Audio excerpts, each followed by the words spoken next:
সম্মানিত ভিউয়ার্স, চলে আসলাম খুলনা থেকে ইমতিয়াজ আহমেদ নতুন একটি ভিডিও নিয়ে। এই ভিডিওটা শ্যুট করেছি, দেখতে পাচ্ছেন দিগুলিয়া রহমানিয়া মাদ্রাসা মসজিদের আয়োজনে ইফতার মাহফিলে। আমি ইফতার মাহফিলে অংশগ্রহণ করেছি, সেখান থেকে কিন্তু এই ভিডিওটা শ্যুট করে আপনাদের মাঝে শেয়ার করছি। এটা অবশ্যই আমি বিভিন্ন জায়গায় কিন্তু ইফতার মাহফিলে অংশগ্রহণ করি, সেখান থেকে ভিডিও শ্যুট করে আপনাদের মাঝে শেয়ার করি এবং আপনারা এরা মতামত প্রকাশ করেন। অবশ্যই ইসলামের আইন পালন করতে গেলে অবশ্যই কিছু করণীয় রয়েছে। অবশ্যই আমরা যারা মুসলিম উম্মার যারা আমরা বান্দি রয়েছে, অবশ্যই প্রত্যেকেরই উচিত যে ইসলামিক হুকুমত পালন করার উদ্দেশ্যে যে যেখানেই দেখ না কেন যার যার সামর্থ্য অনুযায়ী কিন্তু সেখানে অংশগ্রহণ করা, অবশ্যই সাহায্য সহযোগিতা করা।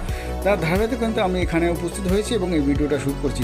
অবশ্যই আপনারা জানাবেন যে এখানের যে আয়োজন বা যারা আয়োজন করছে অবশ্যই খুবই পরিষ্কার পরিচ্ছন্ন এবং একদম ফুলফিল একবার বলতে পারেন যে একদম সুন্দরভাবে এরা আয়োজন করেছে। এবং এই মসজিদটা দেখে আমি খুবই বিস্মিত, যে এই কারণে যে একটা গ্রাম অঞ্চলের ভিতরে এক তো আকর্ষণীয় একটি মসজিদ, এটা আমি প্রথম দেখলাম। এই আকর্ষণীয় মসজিদটা দেখে আমার খুব ভালো লাগলো এবং এখানে ইফতার আয়োজন যারা করেছেন অবশ্যই তারা শৃঙ্খলাভাবে কিন্তু আয়োজন সম্পন্ন করেছেন এবং আমরা ইফতারি করে কিন্তু নামাজ কালাম অবশ্যই দেখতে পাচ্ছেন। তারা কিন্তু অবশ্যই সবাই এক এক করে মসজিদ থেকে বের হচ্ছে। অবশ্যই নামাজ কালামে শেষ করে আমরা নামাজ কালাম শেষ করে কিন্তু বেরিয়ে এই ভিডিওটা শ্যুট করছি।